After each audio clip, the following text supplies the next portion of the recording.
Hey, my beautiful friends, welcome back. It is summertime, it is barbecue time, and one thing I have learned living in the States is that baked beans is a big thing as a side down here. Now, back in Canada, that's not a thing, but down here it is. And finding baked beans in a can, already pre-made, without having all that horrible bacon and stuff, is really hard to find. So I'm going to show you how to make your own baked beans, delicious, easy, simple. And we're going to pull out an old friend. Now, you could do this in your Instant Pot, absolutely. Your Instant Pot actually has another feature on it called a slow cooker. And if you have a slow cooker, which I'm going to use today, guys, because I think that our slow cooker does not get enough love. I used to be, again, if you're a working mom, these slow cookers are your best friends. You just put your stuff in it before you go to work. When you come home, supper is ready. Yes, that's how they work. So this is a great recipe. So you could actually do this, put it in when you go to bed. This will be ready in the morning. Put it in before you go to work. It'll be ready. Or you could just cook it anytime during the day, whatever. Put it in the morning before you have your barbecue. And you can either cook it fast or slow, depending on your slow cooker. Everybody's is different. And it just depends on how fast you need it. Now, I did soak my beans, and I'm using Great Northern beans, navy beans. You could use Great Northern beans. So I've soaked them. They've plumped up. It makes this so much easier, obviously, soaking them. And you want to pick through them. Just check them. Make sure there's no yucky ones in there before you soak them. So they've soaked overnight. And again, this recipe is super, super simple. I like stuff like this. And I like baked beans. I think they're a great recipe. They're high in protein. And I'm going to give you a couple of alternatives to some of the ingredients for this, because everybody makes them differently. And I'm just going to cut up one onion, just dice it up. I'm going to dice it up a little bit small, but you don't have to. The slow cooker is going to do most of the work. That's what I love about the slow cooker. And I'm going to take my stuff. If you've been around, you know I keep all that, throw it in the freezer, and then I make soup stock out of it. So the next ingredient that I'm going to put in is blackstrap molasses. Now, you don't have to use molasses. You could use brown sugar if you want, but molasses has a lot more nutrients in it. And I have this great little cup from Pampered Chef, not sponsored, but I do love this cup just because everything comes out so easily.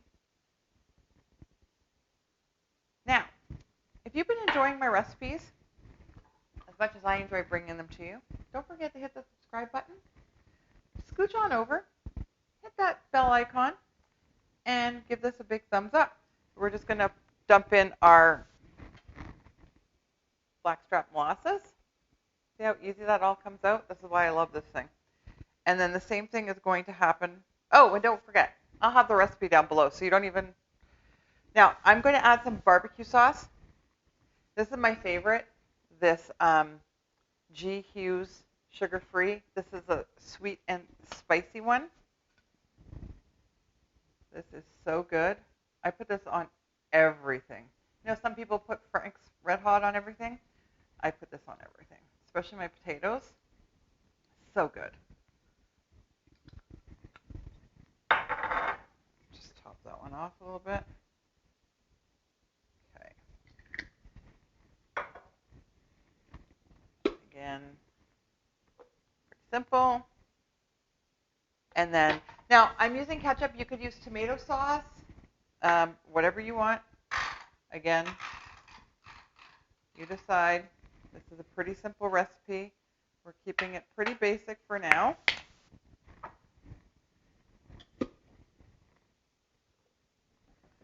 We're going to add a little bit of smoked paprika. I'm going to say like a teaspoon. And we're going to add a little bit of salt, pepper. If you're salt-free, don't add it. You could add a little bit of miso paste if you want, just to give it that little bit of umami flavor. And I'm going to add my pepper.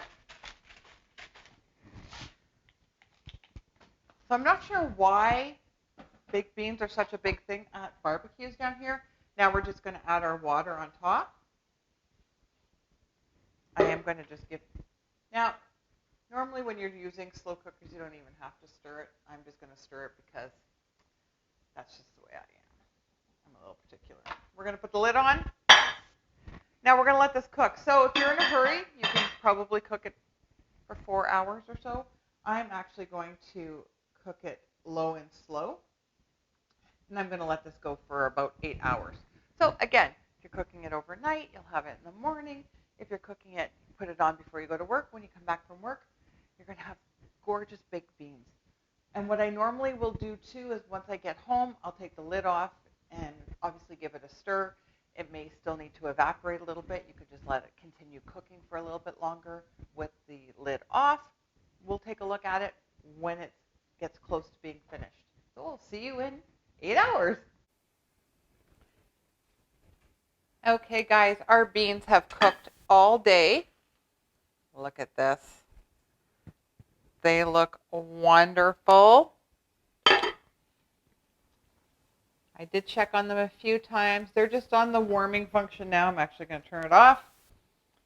Look how delicious those are.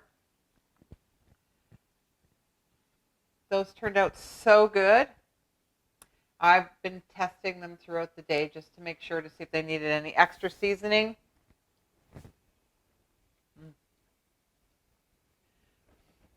Those are so delicious. You have to give them a try. Take them to your next barbecue. Again, you can put them on before you go to bed. They'll be ready in the morning. Put them on in the morning. They'll be ready when you get home for your next barbecue.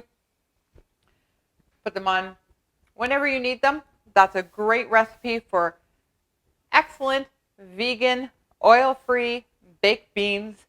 Hope you enjoyed this one, guys. See you in the next one.